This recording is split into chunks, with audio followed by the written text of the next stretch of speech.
మన ముందు తరముల వారు పూర్వీకులు ఏం చేశారు? వారి నుండి మనమేమి నేర్చుకుంటున్నాము?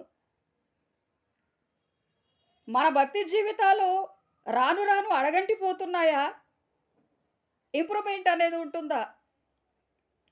దేవుని బిడ్డలారా, ఆలోచన చేయాలి మనం. కాబట్టి ఎంతో చక్కగా ఈ కీర్తన గ్రంథము చదువుతూ ఉంటే మనకు కీర్తనల గ్రంథం ఎంతో ఇంకా చదవాలనిపిస్తది. అంత అద్భుతమైన, మనోహరమైన తన హృదయ వేదనలో నుంచి వచ్చిన ప్రార్థన దావీదు చేయటము మనము చూడగలం. Praise be to God. దేవునికే మహిమ కలుగును గాక. దేవుని బిడ్డలారా, 4వ వచనములోనే కీర్తనీయుడైన యెహోవాకు నేను మొర్రపెట్టి తిని, నా శత్రువుల చేతిలో నుండి ఆయన నన్ను రక్షించెను. దేవుని బిడ్డలారా, రక్షించాడు నా దేవుడు అని చెప్పగలిగిన వారు క్రైస్తవులు. అందరూ చెబుతారా? నా దేవుడు నన్ను రక్షించాడు అని అందరూ చెప్పాలి. కానీ నమ్మిన వారే చెప్తారు. నమ్మని వారు చెప్పలేరు గదా! నమ్మని వారిని నమ్మే విధముగా మనం ఏం చేయాలి? నమ్మకాన్ని కలిగించాలి మనం. ఆయన చేసిన మేళ్ళు సాక్ష్యాల రూపంలో మనము వ్యక్తపరచాలి. అనేకులతో మనం పంచుకోవాలి. కీర్తనీయుడైన యెహోవాకు నేను మొరపెట్టి తిని, మొరపెట్టాడు. మొర అంటే ఎంతో వేదన చెందాడు. నా శత్రువుల చేతిలో నుండి ఆయన నన్ను రక్షించెను. మన ప్రతికూల పరిస్థితులు, మన ఇబ్బందికరమైన వాతావరణము దేవుడు మనల్ని గట్టెక్కించినప్పుడు మనం అందరికీ చెప్పగలుగుతున్నాం. ప్రభు గురించి చెప్పగలుగుతున్నామా మనం? కోత విస్తారముగా ఉన్నది, పనివారు కొద్దిమందే. దేవుని బిడ్డలారా, బోధించేవారు కూడా అనేకులుండి అనేక ఆత్మలను రక్షించాలి. ఆయన ఎంత అద్భుతమైన దేవుడు. దేవుని బిడ్డలారా, మనం మాత్రమే ఆయన ప్రేమను రుచి చూచి మనతోనే మనం ఆగిపోవాలా? ఆ ప్రేమను ముందుకు నడిపించాలి గదా! హి was wonderful God making lord. ఆయన చేసే విధానము అద్భుతము. ఈ సృష్టే మనకి దానికి నిదర్శనము. ఇవన్నీ ఆయన ప్రేమను మనము రుచి చూచి ఇతరులకు తెలియచెప్పాలి అంటే ముందు మన భక్తి జీవితము ఇంప్రూవ్‌మెంట్ చేసుకోవాలి. గ్రోతింగ్ అనేది, స్పిరిచువల్ లైఫ్‌లో గ్రోతింగ్ అనేది లేకపోతే నువ్వు ఇతరులకు చెప్పలేవు. నీకు నీవే అర్థం చేసుకోలేవు. దేవుని బిడ్డలారా, అంత గొప్ప దేవుణ్ణి మనము కలిగి ఉన్నాము. ఆయన నామానికి ఘనత తెచ్చేవారిగా మన మాట ఉండాలి, మన పాట ఉండాలి, మన నడవడిక ఉండాలి. మనల్ని చూసి అనేకులు వీరు క్రైస్తవులు, వీరు దేవుడు వీళ్ళని ఇంత క్రమశిక్షణలో నడిపిస్తున్నాడు అని వాళ్ళు గ్రహించుకోవాలి.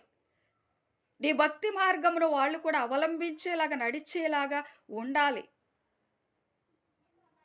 దేవుని బిడ్డలారా, కాబట్టి దావీదేమంటున్నాడు? ఎంత మంచి సాక్ష్యాన్ని మనతో పంచుకుంటున్నాడు దావీదు చూడండి. ఈ కీర్తనల గ్రంథంలో తను చేస్తున్న ప్రార్థనలు ఆయన సాక్ష్యములే. దేవుని బిడ్డలారా,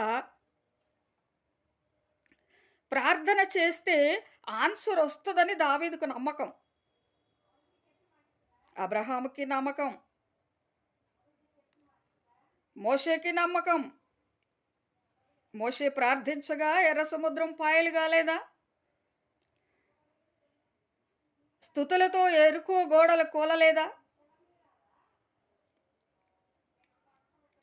90 సంవత్సరములు దాటిపోయిన తర్వాత 100 ఏండ్ల ప్రాయములో అబ్రహామును దేవుడు పరీక్షించలేదా? పరీక్షకు అబ్రహాము నిలవబడి గెలవలేదా?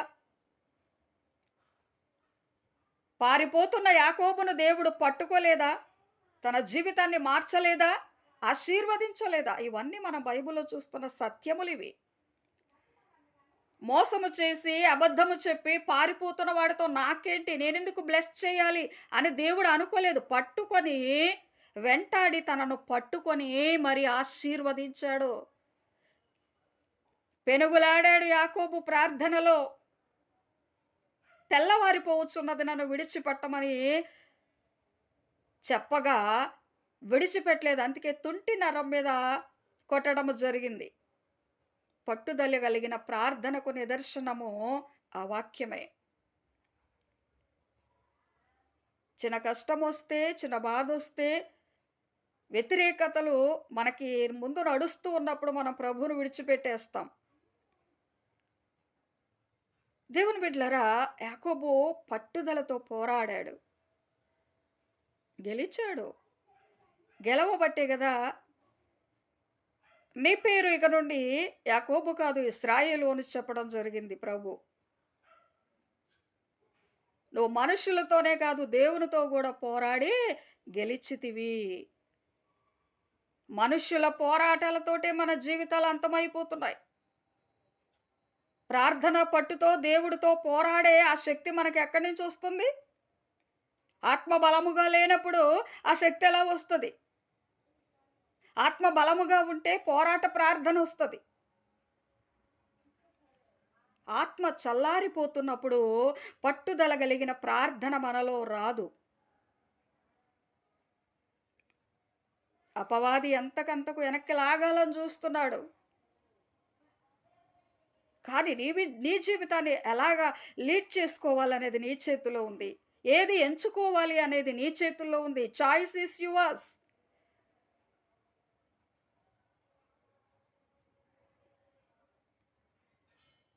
He was almighty heavenly God. ఆయనకు అసాధ్యమనేది ఏమీ లేదు.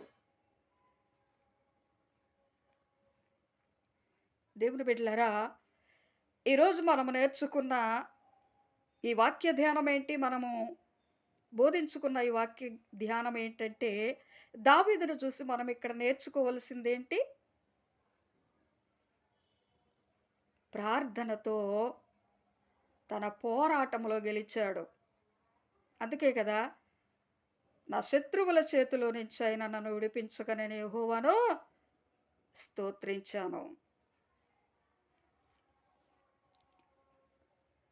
నా దుర్గము, నేను ఆయనను ఆశ్రయించుదును. నా కేడెము, నా రక్షణ శృంగము, నా ఉన్నత దుర్గము, నా ఆశ్రయ స్థానము. ఆయనే నాకు రక్షకుడు. బలాత్కారుల చేతిలో నుండి నన్ను రక్షించువాడవు నీవే. కీర్తనీయుడైన యెహోవాకు నేను మొరపెట్టి తిని, నా శత్రువుల చేతిలో నుండి ఆయన నన్ను రక్షించెను. ఆయన రక్షించే దేవుడు ఆయన. నీ ప్రార్థనకు దాటిపోయే దేవుడైతే కాదు.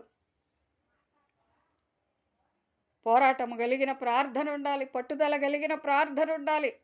విశ్వాసముతో ప్రార్థించాలి. ఈ ప్రార్థన చేస్తున్నాను, జరుగుతుందా? జరుగుద్దా అనే అవిశ్వాసము రాకూడదు. అవిశ్వాసము ప్రార్థనకు జయమునివ్వదు. కాబట్టి దేవుని బిడ్డలారా, మన జీవితాలను మనము కట్టుకొని భక్తి, మన ఫెయిత్ ఎలా ఉంటుంది, స్పిరిచువల్ గ్రోతింగ్ ఎలా ఉంటుంది, మనము ఎప్పటికప్పుడు పరిశీలన చేసుకోవాలి. మన ఫోన్లు పరిశీలన చేసుకుంటాం, మన ఇంట్లో ఈ సమస్తం పరిశీలన చేస్తూ ఉంటాం. కానీ మన ఆత్మీయ జీవితం అనేది ఎలాగ ముందుకు లీడ్ అవుతుంది, అది ఎలా వెళుతుంది అనేది మనం పరిశీలన చేసుకోం. ఆత్మీయ జీవితాన్ని కూడా మనం పరిశీలన చేసుకోవాలి. స్వపరిశీలన. మన హృదయములను మనమే పరిశీలన చేసుకోవాలి. నా భక్తి జీవితంలో ఇది తగ్గుతుంది, అది హెచ్చవుతుంది.